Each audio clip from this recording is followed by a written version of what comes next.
இன்னும் எத்தனை நாள் தான் ஏமாந்துகிட்டே இருப்பீங்க?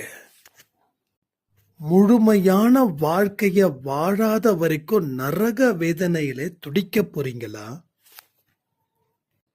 கடவுளை பத்தி எவ்வளவு எதிர்மறை எண்ணங்கள் உங்க மனசுல ஓடிக்கிட்டு இருக்குது தெரியுமா? உங்களுக்கு தெரியுமா ஒரு பெரிய ரகசியம்? உங்க மனசே உங்களை சதி செஞ்சுக்கிட்டு இருக்குது. அந்த மனசு கடவுள் உங்களை காப்பாற்ற மாட்டார் அப்படின்னு உங்களை மயக்க நிலையில கொண்டு போய் வச்சிருக்குது. உங்க வாழ்க்கையில பெரும்பாலான நேரங்கள் கடவுள் அப்படின்னு ஒருத்தர் இருக்கிறாருன்னா உங்களுக்கு பலத்தை மட்டும்தான் கொடுப்பார். உங்க வாழ்க்கைக்கு தேவையான வெற்றியையும் சந்தோஷத்தையும் அவர் 100% கொடுப்பார். விட்டு சென்றவர்கள் பற்றியே கவலைப்பட்டு புலம்பிக்கிட்டு இந்த நிமிஷம் வரைக்கும் நீங்க எந்த விதமான நல்ல வாழ்க்கையையும் வாழாம இருக்கீங்க. ஆனா அவர்களோ சந்தோஷமாக சிறப்பாக இருக்கிறார்கள். இருக்கட்டும், நான் தப்பு சொல்லல.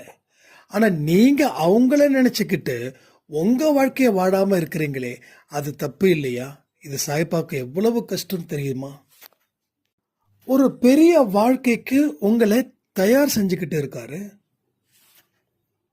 என்னதான் படிச்சிருந்தாலும் என்னதான் அனுபவம் இருந்தாலும் வாழ்க்கையில இது இருந்துடுச்சுன்னா அது எதையுமே சாதிக்க விடாது, ஏன் வாழவே விடாது. எச்சரிக்கையா இருக்கணுன்ற பேர்ல பயத்தோட வாழக்கூடாது. துன்பம் துரத்துதுன்னா அதுக்கு காரணம் இவைகள் தானே. பதிவுகளை முழுமையா கேட்காம எந்த பலனும் இல்லை. ஒரு ராட்சசனோ உங்க கழுத்தோட குறவலிய இறுக்கி பிடிக்கிறான். உங்களுடைய எதிர்பார்ப்புகள் என்னவோ அதுவே தான் கடவுளுடைய எதிர்பார்ப்பும் கூட. நம்ம நிறைய விஷயங்கள் புலம்புறோம் கடவுளை நினைச்சு, அவருக்கு கண்ணு இல்லை காது இல்லைன்னு. இதெல்லாம் உண்மையா இருக்குமா என்ன? இந்த பதிவே மாறுவதற்கான ஏற்பாடுதான். கெட்டவனே கடவுள் வாழ வைக்கிறாருன்னா நல்லவனை வாழ வைக்காம போவதற்கு காரணமே இவைகள் தான்.